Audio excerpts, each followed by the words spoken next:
after he had been dubbed the most hated man in America for price gouging a drug for people with HIV.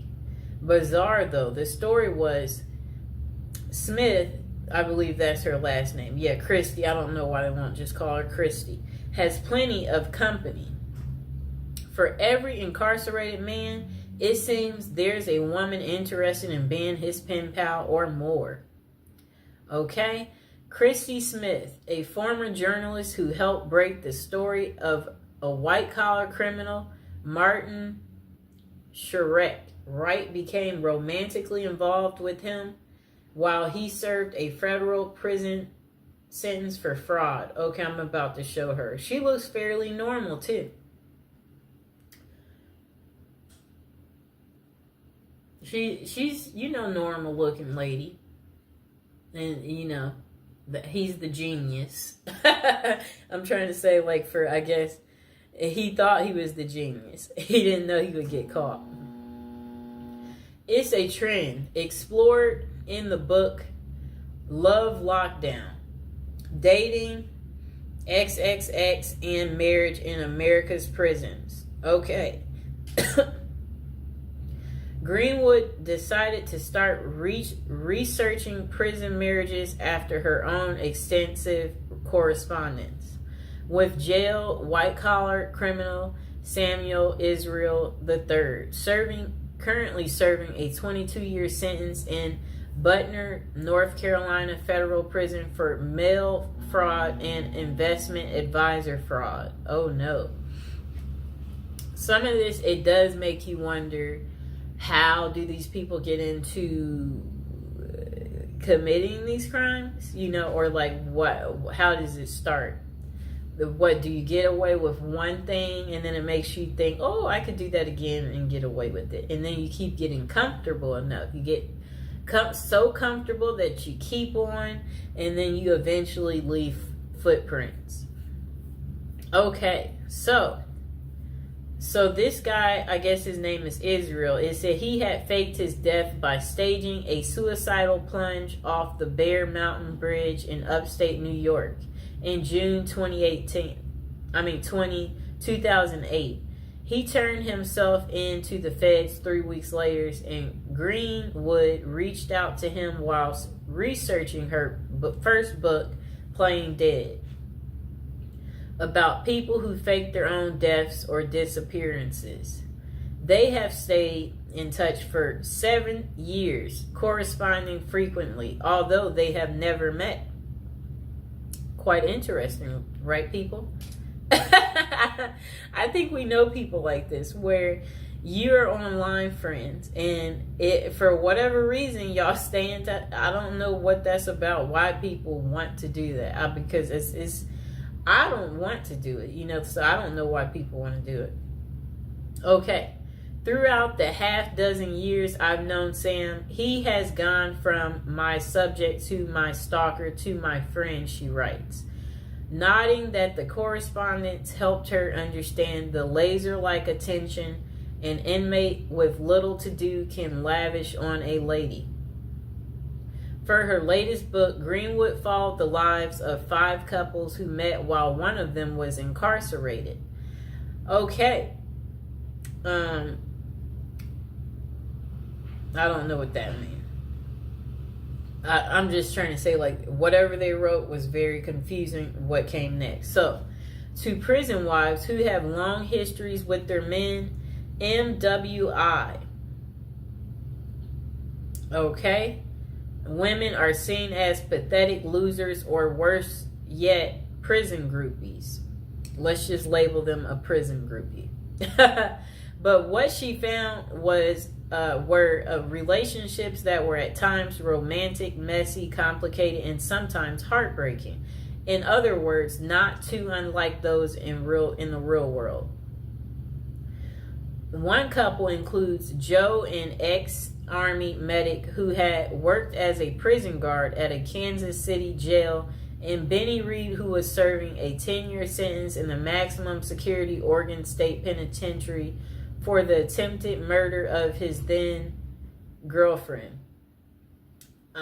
It shows Joe and Benny Reed, who met on a prison pen pal site on their wedding day, and they are kissing. I'm going to show the picture. That's her prison boo. You see that? How romantic. The pair met on a prison pen pal site. Joe knew the stigma of associating with a felon, but it didn't deter her. In recovery herself from an addiction to pain pills, Joe credited Benny with making me the best possible version of myself. I think these women tend to be very nurturing. They have a sense of wanting to be cared for, wanting to be caring for someone else, and men in prison, for obvious reasons, are quite needy. The pair even got married at the prison. He saved up from his $1.81 an hour prison call center job to buy her a ring off Etsy. How sweet. But the relationship ended abruptly when Benny found other companions online. Are you kidding me? He still left her while in prison. That's crazy. It says, yeah, that's crazy. Oh my gosh. Wow.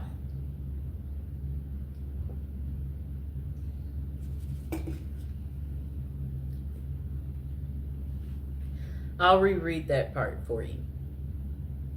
The pair had even got engaged at the prison. He saved up from his $1.81 an hour prison call center job to buy her a ring off Etsy. But the relationship, it ended abruptly when Benny found other companions online. Wow. Even in prison, they cheat and they're greedy. Just why do women fall for imprisoned men? According to Dr. Fred Berlin, director of the Johns Hopkins XXX and Gender Clinic, there tends to be this trait of intense mothering in prison wives, writes Greenwood.